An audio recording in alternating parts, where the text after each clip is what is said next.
So finally it's happening, অনেক বছর পর চ্যাম্পিয়ন্স লিগের নকআউটে বার্সেলোনা, এবং এই প্রেডিকশনের জন্য অনেক রিকোয়েস্ট পাইছি। So let's do this. Champions League prediction, here it comes. Match number 1, Arsenal versus Bayern Munich. So Arsenal versus Bayern মিউনিকের ম্যাচটাতে বেশ কিছু ইন্টারেস্টিং ব্যাপার আছে, তাই সেগুলো আমি একটা একটা করে বলি। প্রথম পয়েন্ট, আর্সেনালের ডোমেস্টিক লিগের প্রেশার। সো যেই ফ্যাক্টরটা আমার মনে হয় আর্সেনালের জায়গা থেকে সবচেয়ে বেশি একটা ব্যালেন্সিং অ্যাক্ট হয়ে যাচ্ছে, সেটা হচ্ছে যে লিগে কতটুকু প্রায়োরিটাইজ করবে, চ্যাম্পিয়ন্স লিগে কতটুকু প্রায়োরিটাইজ করবে, because it's very tricky. And overall আমি যদি বলি আর্সেনালের জায়গা থেকে যে মোমেন্টামটা দরকার to go in two the match with Bayern Munich, সেটা আমরা দেখেছি কিছুটা ম্যান সিটির এগেনস্টে হয়তো বা বলা যায় একটা লেভেলে, আমি বলবো না ব্রেক হয়েছে, বাট ওই রকম মেজর বুস্ট অফ কনফিডেন্সও কিন্তু পায় নাই। অন্যদিকে যদি আমি বায়ার্ন মিউনিকের ব্যাপারটা দেখি, so Bayern Munich is probably in one of their worst situation in last few years. So টুখেলকে আনা, ওইটা একদমই কাজ না করা, প্লেয়ারদের মধ্যে ওই জিনিসটা একদমই না আনা, বা মানে জেলিংটা না হওয়া, হ্যারিকেনের যেরকম একটা ইন্ডিভিজুয়াল ব্রিলিয়েন্স আমরা দেখছি, একই সাথে the curse, so called curse, সেটারও একটা রিপ্রেজেন্টেশন আমরা দেখলাম আনফর্চুনেটলি। সো সব কিছু মিলায়ে আমরা যদি লিগের ব্যাপারে আসি, দুইটা ক্লাবেরই লিগের বা ডোমেস্টিকের জায়গা থেকে there is not much to talk about. আর্সেনালের জায়গা থেকে আর্সেনালকে কিছু জিনিস পিছিয়ে ধরে রাখছে, বায়ার্ন মিউনিকের জায়গা থেকে বায়ার্ন মিউনিকের overall form and going into the match যেই ধরনের একটা মেন্টালিটি দরকার সেটা একদমই নাই।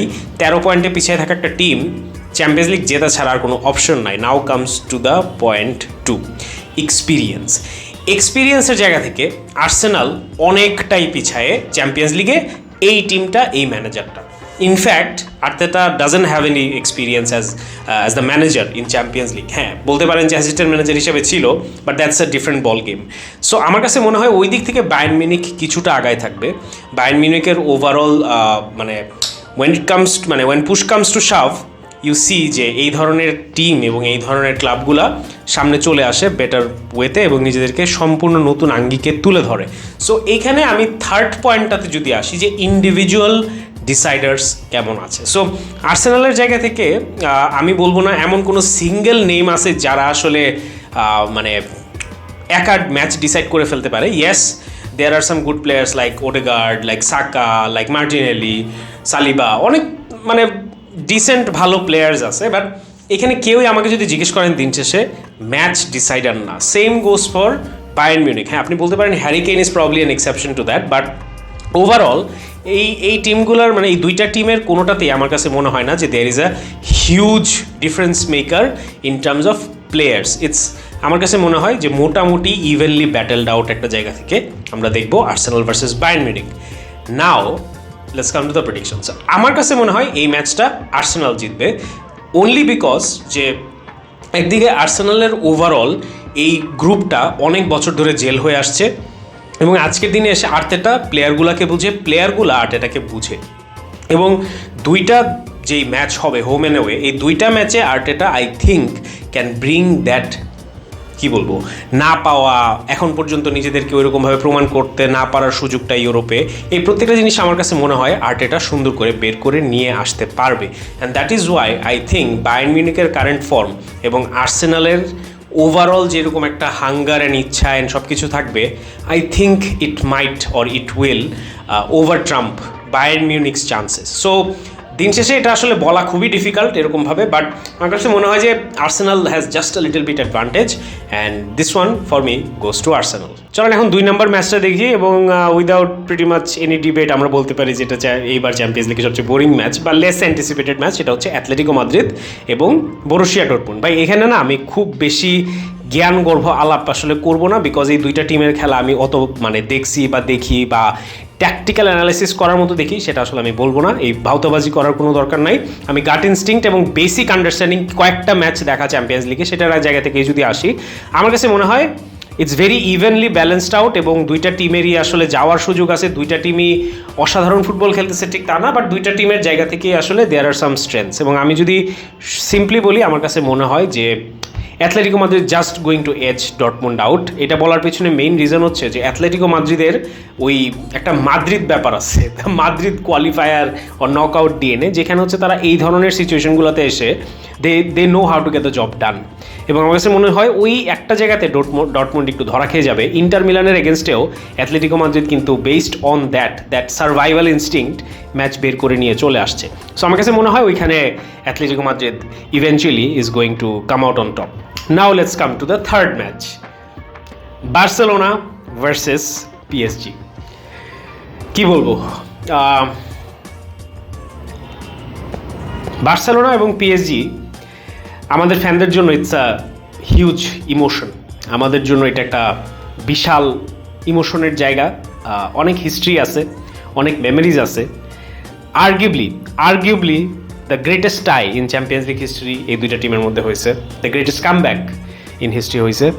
বাট পাস্ট ধরে বসে থাকলে হবে না, সামনে আগাই।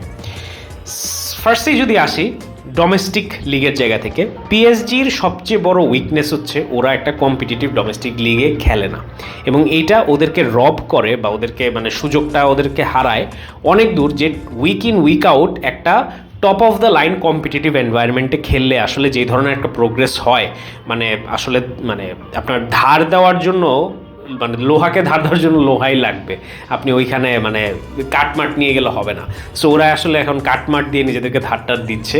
সো এটা দিন শেষে কিছুটা হইলেও পিএসজির একটা শর্টকামিং, এবং বড় টুর্নামেন্টগুলোতে এসে এই জন্যই আসলে বা চ্যাম্পিয়ন্স লিগে এসে এই কারণে হয়তো বা আমরা এখন পর্যন্ত পিএসজির মানে অ্যামেজিং কিছু টিম বা স্কোয়াড থাকার পরও দেখছি যে ওদের কাজে লাগতেছে না। অন্যদিকে বার্সেলোনার জায়গা থেকে আপনি যদি দেখেন, আমাদের ডোমেস্টিক সিচুয়েশনটাও কিন্তু খুব বাজে। আমরা ডোমেস্টিক্যালি এমন আহামরি কিছু করতে পারি নাই যেটা এই সিজনে আমাদেরকে সর্ট অফ কনফিডেন্স দিবে বা এনকারেজ করবে যে ইউরোপে যেও আমরা ফাটাই ফেলবো। But on the other hand আমরা ইউরোপে রিলেটিভলি ডিসেন্ট পারফর্ম করছি। নাপোলির সাথে ম্যাচটা অনেকটাই কনফিডেন্স দিবে, এবং যদি আমরা ফুল স্কোয়াডের কাছাকাছি পেয়ে যাই বিফোর দ্য ম্যাচ, এবং যদি ওই রকম গেম রেডিনেস থাকে, তাহলে আমার মনে হয় ডোমেস্টিক এবং বা মানে ওভারঅল ডোমেস্টিক লিগের যে ইম্প্যাক্টটা সেটা কিছুটা বার্সার ফেভারে থাকবে। Now let's come to the experience part. বার্সেলোনার জায়গা থেকে এটা একেবারেই একটা নতুন এক্সপিরিয়েন্স এই স্কোয়াডের জন্য, এই ম্যানেজারের জন্য। আমরা নকআউট স্টেজে আসতে পারি নাই, সেই জায়গায় quarter final and the potential chance of playing the finals, সেই জায়গা থেকে আমার মনে হয় এক্সপিরিয়েন্সে পিএসজি কিছুটা আগায় থাকবে, কারণ ওরা পরপর লাস্ট কয়েকটা সিজনে চ্যাম্পিয়ন্স লিগে একটা সার্টেন ডিগ্রি, একটা সার্টেন স্টেজ পর্যন্ত খেলছে। সো ওই নকআউট স্টেজের প্রেশারটা they are better equipped to handle. Now let's come to individual players. This is where it's very interesting. So on one hand we have players like Mbappe, we have players like Dembele, and on the other hand we have players like Lamine Yamal, we have players like Lewandowski, Gundogan.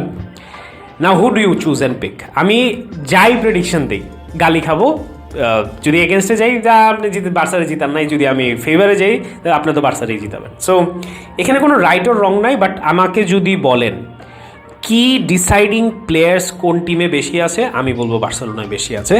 But PSG has an equaliser and that's Kylian Mbappe. আমরা world কাপে দেখছি, আমরা বড় বড় ম্যাচে দেখছি, আমরা অনেক জায়গাতেই দেখছি যে যখন কিলিয়ান এমবাপেকে দরকার লাগবে, কিলিয়ান এমবাপে খেলবে। এবং এই ধরনের প্লেয়াররা, এই ধরনের পারফর্মাররা যেটা করে, ওরা স্পটলাইটটাকে সিক করে, ওরা স্পটলাইটটাকে নিজেদের দিকে টেনে রাখে, এবং ওরা ওই প্রেশারটাকে পছন্দ করে। বিকজ যত ভালো টিম, যত বড় ওকেশন, তত বড় বড় পারফরমেন্স ওরা নিজেদের থেকে বের করে আনতে পারে, and this is something that is god gifted. So yes, individually Barcelona has more players যারা ডিফারেন্সটা মেক করতে পারবে, বাট এমবাপে অ্যান্ড পিএসজি একাই দিন শেষে ম্যাচের ভবিষ্যৎ চেঞ্জ করে দিতে পারে। নাও কথা হচ্ছে তাহলে কে জিতবে বলে আমি মনে করি। আমার কাছে মনে হয়, এবং আমি এটা শুধু ফ্যানের চাওয়া থেকে না, আমার অ্যাকচুয়ালি মনে হচ্ছে যে বার্সেলোনা জেতার সম্ভাবনা এই ম্যাচটাতে বেশি, মূলত দুইটা কারণে। একটা হচ্ছে বার্সেলোনার ডিফেন্সিভ যেই সলিডারিটিটা আমরা গত সিজনে দেখছিলাম, যেটা অলমোস্ট ব্রেক করা যাচ্ছিল না। একটা ম্যাচে I clearly remember, for the first time in my life আমি দেখছিলাম মাদ্রিদের এগেনস্টে বার্সেলোনা ডিফেন্সিভ খেলছে ফর 90 মিনিটস, এবং they defended the first leg of Copa del রেনো সুপার কোপা ভুলে গেছি, যেটা সেকেন্ড লেগে যে বাজেভাবে হারছি। সো ফার্স্ট লেগটাতে আমরা 90 মিনিটস ডিফেন্ড করছি against Real Madrid, against their pressing, against their attack like Vini, Rodrigo and all, and we persisted, we were resilient. এই ডিফেন্সটা আমি বলবো না যে we are back to that form, but আমরা ওই ডিফেন্সটার কাছাকাছি চলে যাচ্ছি, যেটা আমরা যদি ইভেন 80%ও রেপ্লিকেট করতে পারি, আমি বলবো we can handle Dembélé and Mbappe, we can try to handle Dembélé and Mbappe, and upfront যদি আমরা আমাদের চান্সগুলো ফিনিশ করি, তাইলে আমার মনে হয় যে we actually are the better team between PSG and Barcelona right now. যদি এখনের কথা বলি, yes, Barcelona is the better team. Now অনেক কিছু ডিপেন্ড করবে, যেটা আমি বললাম ডিফেন্সিভলি ওইটার 80% আমাদেরকে রেপ্লিকেট করতে হবে। ফরওয়ার্ডদের জায়গা থেকে আমাদের চান্সেসগুলো ফিনিশ করতে হবে। আমরা প্রত্যেকটা ম্যাচে 5, 6, 7টা ক্লিয়ার চান্স ক্রিয়েট করতেছি, ফিনিশ করতে পারতেছি না। চ্যাম্পিয়ন্স লিগের মতো ওকেশনে, চ্যাম্পিয়ন্স লিগের মতো নাইটে you cannot do that. So it has to be Barcelona finishing off their chances, taking care of the defensive responsibilities. Now let's come to the biggest match of the Champions League this season. It's Real de Madrid versus Manchester City. Carlo Ancelotti versus Pep Guardiola. Vinicius Junior versus Haaland. এটা একটা dream schedule, এবং এই স্কেজুয়ালটাতে চলেন domestic সিচুয়েশনটা কি একটু দেখে আসি। ডোমেস্টিক আপনি যদি বলেন, এখানে Real Madrid has a clear advantage. Clear অ্যাডভান্টেজটা কীরকম? সেম আর্সেনালের যে সিচুয়েশনটা, ম্যানচেস্টার সিটির সিচুয়েশনটাও সেম, এবং ওদের সিচুয়েশনটা আরও কমপ্লিকেটেড। ওদের 2টা ম্যাচ খেলে হচ্ছে মাদ্রিদের সাথে প্রথম লেগটা ফেস করতে হবে, এবং ওইখানে ইনজুরি আমরা দেখতেছি অনেক সংখ্যা আছে। নেতেন আকেরেও গত ম্যাচে হচ্ছে ইনজুর্ড হয়ে উঠে যেতে হয়েছে। অন্যদিকে রিয়াল মাদ্রিদের ইনজুর্ড প্লেয়াররা আস্তে আস্তে ফেরত আসতেছে, এটার মিলিতাও ফেরত আসছে। সো ডোমেস্টিক এবং রিয়াল মাদ্রিদের কোনো ম্যাচ খেলা লাগতেছে না before the first leg. Manchester সিটির জন্য সিচুয়েশনটা entirely different. So the domestic league is definitely favouring Real Madrid situation, এবং ওভারঅল আমার কাছে মনে হয় this is going to be a huge factor, specially after যখন ইন্টারন্যাশনাল ব্রেকে প্লেয়াররা টায়ার্ড হয়েছে, আরও 2টা ম্যাচ খেলবে, লিগের একটা এক্সট্রিম প্রেশার আছে। মানে এরকম 3টা টিম প্রিমিয়ার লিগে মানে এত নেক অন নেক লাস্ট কবে পারফর্ম করছে আই ক্যান্ট রিমেম্বার, অনেকগুলো ইয়েতেই হয়েছে, বাট এইবার মনে হচ্ছে যে it's very very very close. So extreme pressure on Pep Guardiola, extreme pressure on Man City. 2 ধারে মানে 2 নৌকাতেই আসলে পা দিয়ে হাঁটতে হবে। Manchester City can not choose যে আমি না ডোমেস্টিক বাদ দিলাম চ্যাম্পিয়ন্স লিগ খেলি, চ্যাম্পিয়ন্স লিগ বাদ দিলাম ডোমেস্টিক খেলি। Manchester City can not do that, Pep Guardiola can not do that. ওইখান থেকে it's 3 times more pressure on Manchester City. Real Madrid on the other hand league ensure করে ফেলছে। Real মাদ্রিদের জায়গা থেকে লিগ হারানোর আর মানে ভেরি লিটল চান্স, অ্যান্ড কোনো ম্যাচ খেলা লাগতেছে না before the first leg. This is a huge advantage. Now let's come to experience. এইখানে আসলে মানে ওরকম করে কিছু বলার নাই, কারণ 2টা টিমই আসলে চ্যাম্পিয়ন্স লিগে at this point tried and tested. Real Madrid is Champions League, so এখানে আসলে রিয়াল মাদ্রিদের চ্যাম্পিয়ন্স লিগ এক্সপিরিয়েন্সের সাথে no one even comes close. So ওই ডিসকাশনে যে কোনো লাভই নাই। It's a clear advantage to Real Madrid one second. But গত সিজনে ম্যানচেস্টার সিটি কাপ জিতছে, চ্যাম্পিয়ন্স লিগ জিতছে, and that definitely means something. So এক্সপিরিয়েন্সের জায়গা থেকে এরকম হাই প্রেশার গেমে কীভাবে হ্যান্ডেল করতে হয়, একটা ফার্স্ট লেগে মানে গোল খাওয়ার পরেও কীভাবে কামব্যাক করতে হয়, এই জিনিসটা they have already experienced against the same team. So এই টিমটার সাথে গত সিজনে খেলছে, এবং এই টিমটা থেকে কি এক্সপেক্ট করা যায় সেটা কিন্তু ম্যানচেস্টার সিটি জানে। But purely based on experience is going to be Real Madrid without any shadow of a doubt. Now let's come to the most important part of this match, which is individual players who are going to decide this game. So দেখেন, আমি খুব সহজ একটা জিনিস আপনাকে বলি। গত সিজনে Real Madrid were not even half as threatening as they are in this season. কেন? এই সিজনে Real Madrid did something remarkable. সেটা হচ্ছে ওরা শুধু নতুন প্লেয়ার অ্যাড করে নাই লাইক বেলিংহাম, ওরা যে জিনিসটা এনশিওর করছে যাতে এটা একটা সুন্দর কম্পোজ করা গানের মতো শোনায়। এটা একটা জিগসো পাজলের মতো শুধু দেখাবে না যে আনো পিসগুলো ফিট করো, এটা একটা গান যেটা শুনতে খুব ভাল লাগে। এবং সবচেয়ে মজার বিষয় হচ্ছে প্রত্যেকটা প্লেয়ার একটা আরেকটা প্লেয়ারকে কমপ্লিমেন্ট করতেছে। আপনি যখন ব্রাহিম ডিয়াজের মতো প্লেয়ারকে আনাচ্ছেন, আপনি যখন চুয়ামেনিকে আউট অফ পজিশন খেলাচ্ছেন, আপনি যখন কামাভিঙ্গাকে আউট অফ পজিশন খেলাইতে ওর পজিশন কি সেটাই ভুলাই ফেলাইছেন, স্টিল প্রত্যেকটা প্লেয়ার নিজেদের রোলগুলোতে নিজেদের ডিউটিগুলোতে পারফেক্টলি ফিট ইন করতেছে, and that is something that Real Madrid does better than any other club in the world, and that is remarkable. So Bellingham is going to be a কি ডিফারেন্সিয়েটার এই ম্যাচে। কেন আমি বলি, আপনার যদি লাস্ট সিজনের খেলাটার কথা মনে থাকে, যেটা আপনারা আই এম প্রিটি শিওর মনে থাকার কথা যদি দেখে থাকেন ম্যাচগুলা, মিডফিল্ডে ম্যানচেস্টার সিটির অবসিন লেভেলের কন্ট্রোল ছিল, both in the first leg and in the second leg. So first লেগে আমি বলেছিলাম it was intentional. Real Madrid Manchester সিটিকে মিডফিল্ডে অ্যাট সাম ডিগ্রি খেলতে দিছে, কজ ওরা জানে যে এরা পজিশন বেস ফুটবল খেলবে, এদেরকে পজিশন দিতে হবে। সো খেল ভাই, তোরা মিডফিল্ডে খেল, আমরা কাউন্টার করে গোল দিব, এবং এটা গোল দিয়েও দিছিল। বাট সেকেন্ড লেগে যেটা হয়েছে, ম্যানচেস্টার সিটি ওইটাকে ডাইলড আপ টু 11, এবং তখন আর মাদ্রিদ ওইটাকে কন্ট্রোল করতে পারে নাই বা মানে টেম করতে পারে নাই। এবার এটা হবে না। কেন হবে না? সিম্পলি দুইটা নাম বলবো আমি, চুয়ামিনি, বেলিংহাম।